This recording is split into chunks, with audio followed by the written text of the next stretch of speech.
বাংলায় প্রাইম টাইমে এবার যে খবর আমরা নজর রাখবো, বাংলার দিকে নজর রাখবো। বাংলার শিল্প, স্বাস্থ্য এবং এবার সেজে উঠছে তীর্থক্ষেত্র। 1000 কোটি টাকা দিয়ে তীর্থক্ষেত্রকে সাজিয়ে তোলা হচ্ছে। তীর্থক্ষেত্রের জন্য বাংলা পর্যটন মানচিত্রে আরও নতুনভাবে আসবে, নতুনভাবে জায়গা করে নেবে, এমনটাই বলছেন মুখ্যমন্ত্রী শুভেন্দু অধিকারী। রথ, দুর্গাপুজো সব মিলিয়ে তীর্থক্ষেত্রে 1000 কোটি টাকা বরাদ্দ করা হয়েছে এবং মুখ্যমন্ত্রী শুভেন্দু অধিকারী বলছেন বাংলায় দেশ বিদেশের মানুষ ছুটে আসবেন শুধু বাংলার তীর্থক্ষেত্রের জন্য। শুভেন্দু অধিকারী মুখ্যমন্ত্রী হিসেবে দায়িত্ব নেওয়ার পর থেকেই বাংলার উন্নয়নের কথা যেভাবে বলে এসেছেন, ঠিক সেভাবেই সেই ছকেই চলছে বাংলা। স্বাস্থ্যক্ষেত্রে উন্নয়ন থেকে শুরু করে আজও শিক্ষা নিয়ে কেন্দ্র সরকারের প্রতিনিধিদের সঙ্গে তিনি বৈঠক করেছেন এবং বেশ কিছু সুযোগ সুবিধা যে এবার পড়ুয়ারা পেতে চলেছে তাও পরিষ্কার করে দিয়েছেন শুভেন্দু অধিকারী। স্বাস্থ্যক্ষেত্র আমরা দেখেছি যে কিভাবে হাসপাতালগুলোতে বেডের সংখ্যা থেকে শুরু করে এমনকি বেসরকারি ক্ষেত্রে সাহায্য নিয়ে কি করে হাসপাতালগুলোর উন্নয়ন করা যায়, নতুন রকম স্বাস্থ্যক্ষেত্রে বিপ্লব আনা যায় সে চেষ্টা করেছেন। আর এবার পালা তীর্থক্ষেত্রগুলির। মুখ্যমন্ত্রী শুভেন্দু অধিকারী পরিষ্কার বলেছেন যে 1000 কোটি টাকা বিনিয়োগ করা হচ্ছে এবং করে এবার তীর্থক্ষেত্রগুলিকে এমনভাবে সাজিয়ে তোলা হবে যাতে সেখানে দেশ বিদেশের মানুষ ছুটে আসেন। কি বলছেন মুখ্যমন্ত্রী, শুনে নেওয়া যাক। এবারের বাজেটে আমরা তীর্থক্ষেত্র সার্কিট নামে একটি ব্যবস্থা রেখেছি। এর জন্য প্রাথমিকভাবে এই বর্ষে 1000 কোটি টাকা আমরা ধর্মীয় স্থানগুলিকে রক্ষণাবেক্ষণ, সংরক্ষণ, উন্নতি করার জন্য 1000 কোটি টাকা আমরা বরাদ্দ করেছি। ভারত সেবাশ্রম সংঘের হসপিটালগুলিকে আয়ুষ্মান ভারতের এনলিস্টের মধ্যে অন্তর্ভুক্ত করেছি। স্বামী বিবেকানন্দের যে জন্মস্থান সিমলা, সেখানেও আমরা একটি 5 কোটি টাকা কর্পাস ফান্ড তাদেরকে দেওয়ার সিদ্ধান্ত নিয়েছি। শুধু এটাই নয়, যেগুলো প্রাচীন রথযাত্রা করে এমন সংস্থাগুলি আছে তাদেরকে 5 লক্ষ টাকা করে অনুদান দেওয়া হবে। বিশেষ সেবা কেন্দ্রও তৈরি করা হবে এবং প্রত্যেকের ক্ষেত্রে যাতে কোনো অসুবিধা না হয় তা শুভেন্দু অধিকারী মুখ্যমন্ত্রী হিসেবে নিজে দেখবেন। আপনারা তো লগ্নির কথা শুনছেন, আপনারা 1000 কোটি টাকার বিনিয়োগের কথা শুনছেন। আচ্ছা, এর ফলটা কি? ফল হচ্ছে দেশ বিদেশের পর্যটকেরা আসবেন এবং আমরা জানি যে কোনো পর্যটন ক্ষেত্রে পর্যটনকে কেন্দ্র করে অনুসারী শিল্প যেগুলো থাকে সেগুলো ফুলে ফেঁপে ওঠে। পর্যটন কেন্দ্রে খুব স্বাভাবিকভাবে বহু মানুষ যখন আসবেন তখন সেখানকার অর্থনৈতিক অবস্থার উন্নতি হবে।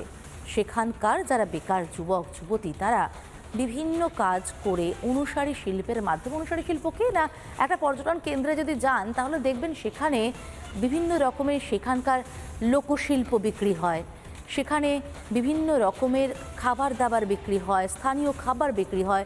পর্যটকেরা যখন আসবেন তখন সেখানে এসে সেই লোকশিল্প ঘরে নিয়ে যাবেন, স্থানীয় খাবার চেখে দেখবেন। খুব স্বাভাবিকভাবে সামগ্রিকভাবে সেই এলাকার উন্নয়ন হবে। কি বললেন মুখ্যমন্ত্রী শুভেন্দু অধিকারী?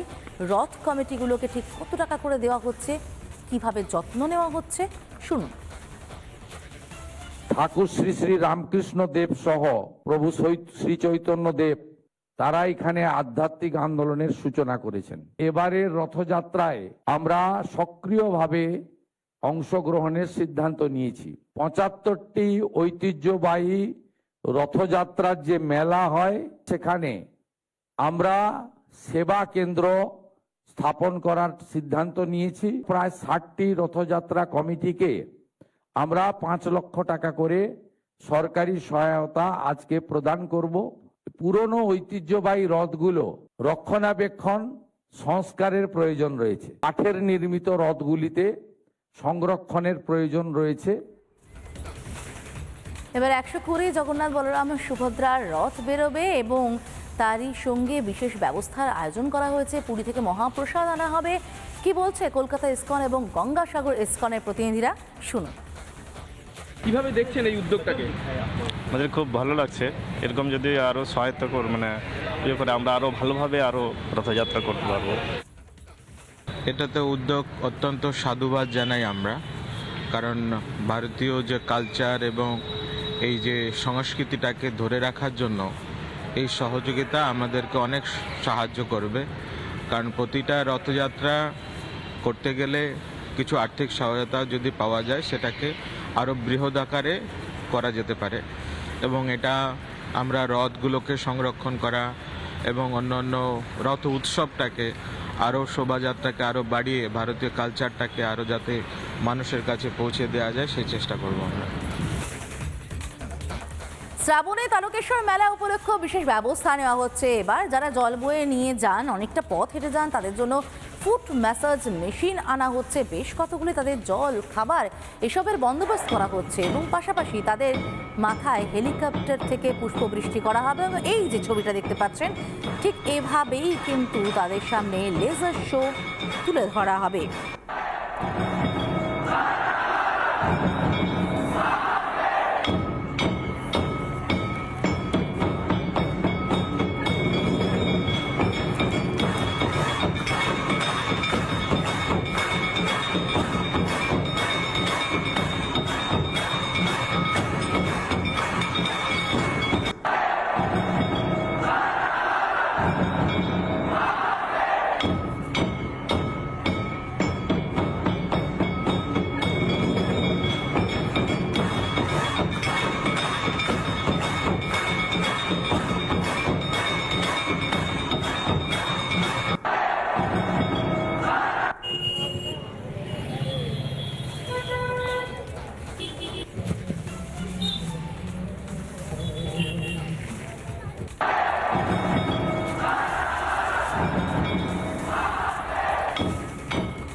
এই লেজার শোয়ের পাশাপাশি যারা জল বয়ে নিয়ে যাবেন তাদের জন্য বিশেষ ব্যবস্থা করা হবে এবং ফুট ম্যাসাজ মেশিনের কথা তো বললামই। পাশাপাশি জলপেশ থেকে তারকেশ্বর পর্যন্ত প্রতি সোমবার পুণ্যার্থীদের মাথায় গোলাপের পাপড়ি দেওয়া হবে এবং যে ছবিটা আমরা দেখেছি এর আগে উত্তরপ্রদেশে, সেই ছবিটাই এবার বাংলায় দেখতে পাওয়া যাবে প্রতি সোমবার করে।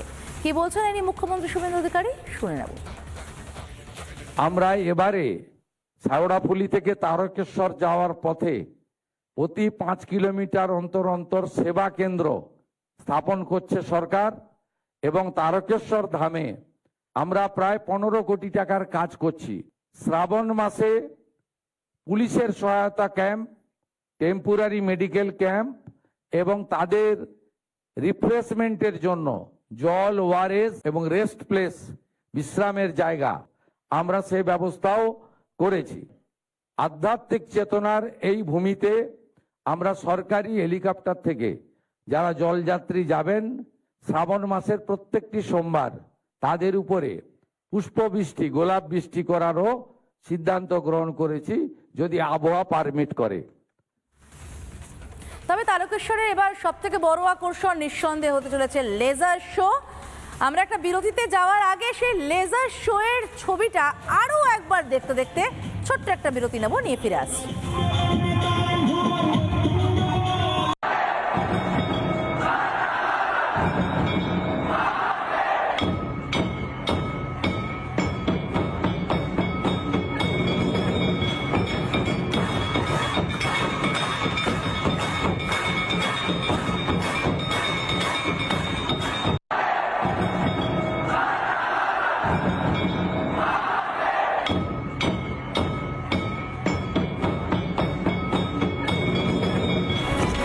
নানা ধরনের কন্টেন্ট দেখার জন্য লাইক করুন, শেয়ার করুন আমাদের ফেসবুক পেজ, সাবস্ক্রাইব করুন আমাদের ইউটিউব চ্যানেল। পাশাপাশি অন্যান্য ব্রেকিং নিউজের জন্য অবশ্যই চোখ রাখুন রিপাবলিক বাংলায়।